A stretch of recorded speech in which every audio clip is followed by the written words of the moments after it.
যতক্ষণ পর্যন্ত গেজেট আছে ততক্ষণ পর্যন্ত একজন মুক্তিযোদ্ধাকে আমাদের ভুয়া বলার সুযোগ নেই। কারো বিরুদ্ধে অভিযোগ থাকলে সেই অভিযোগ আমার কাছে জমা হলে আমি মুক্তিযোদ্ধা মন্ত্রণালয় এবং জামুকা দুই জায়গায় এটা পাঠাবো। তারা যাচাই বাছাই করে সিদ্ধান্ত নেবেন যে উনি ভুয়া কিংবা সঠিক। দীর্ঘদিন প্রতীক্ষার পর আজকে আমরা মুক্তিযোদ্ধা সংসদের এই মার্কেট উদ্বোধন করতে যাচ্ছি।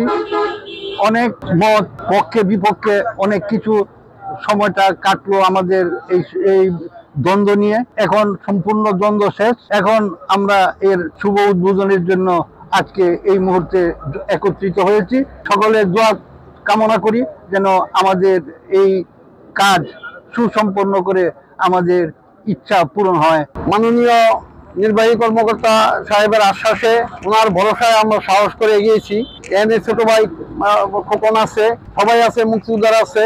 আমরা সবার সহযোগিতা নিয়ে যে শুভ কাজ করতে যাচ্ছি, আপনারা দোয়া করবেন সবাই আমাদের জন্য, আমরা যাতে অভিষ্ট লক্ষ্যে পৌঁছতে পারি। নারায়ণগঞ্জ জেলা বিএনপির সাবেক সাধারণ সম্পাদক উপস্থিত, বীর মুক্তিযোদ্ধা ভাইয়েরা এবং সুধীবৃন্দ, সাংবাদিকবৃন্দ, আপনাদের সকলকে প্রতি আমার কৃতজ্ঞ। আপনারা কষ্ট করে আমাদের এখানে এসেছেন, আমাদের এই অনুষ্ঠান সুন্দর এবং সফল করার জন্য এবং উপস্থিত থাকার জন্য আপনার নিকট আমি কৃতজ্ঞ।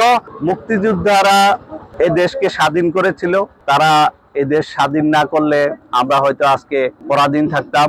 আজকে যেসব শহীদদের আত্মত্যাগের বিনিময়ে আজকে আমরা স্বাধীনতা পেয়েছি, আমি প্রথমে তাদেরকে শ্রদ্ধা ভরে স্মরণ করি এবং নতুন করে আবার যে বিপ্লব করে আমরা এই দেশকে আবার স্বাধীন করেছি সেই সব শহীদদেরকেও স্মরণ করি। এখানে মুক্তিযোদ্ধারা আলাদা সমাজের কেউ না, মুক্তিযোদ্ধারা বাংলাদেশেরই একটি অংশ, বাংলাদেশের গৌরবময় ইতিহাসের অংশ।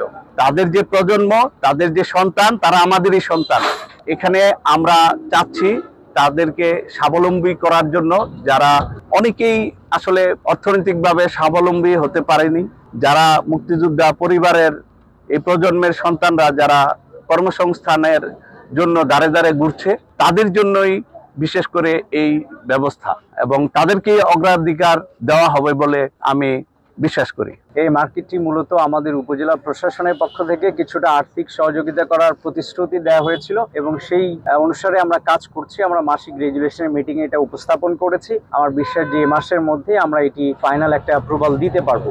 একই সাথে আমাদের এখানে স্থানীয় যারা দাতা রয়েছেন, সমাজ হিতৈষী ব্যক্তি যারা রয়েছেন, তারা অনেকে প্রতিশ্রুতি দিয়েছেন তারা এই মার্কেট নির্মাণে সহযোগিতা করবেন।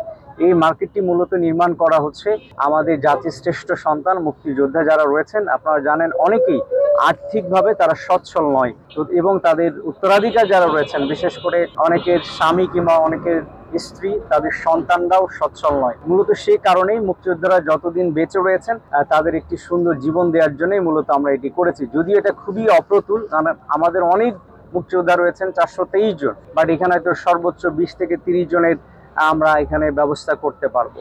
বাট এর সাথে এখানে যারা লোকাল পিপল রয়েছেন তাদেরও কিন্তু কর্মসংস্থান সৃষ্টি হবে। এভাবে সমাজের মূল স্রোতধারায় মুক্তিযোদ্ধা এবং একই সাথে অন্যান্য মানুষজন অংশগ্রহণ করতে পারবে।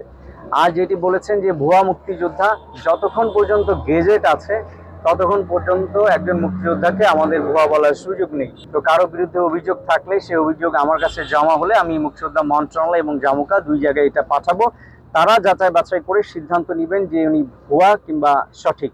আমরা আমাদের লোকাল অ্যাডমিনিস্ট্রেশন থেকে কাউকে গেজেট থাকাকালীন ভুয়া বলার কোনো সুযোগ আমাদের হাতে নেই।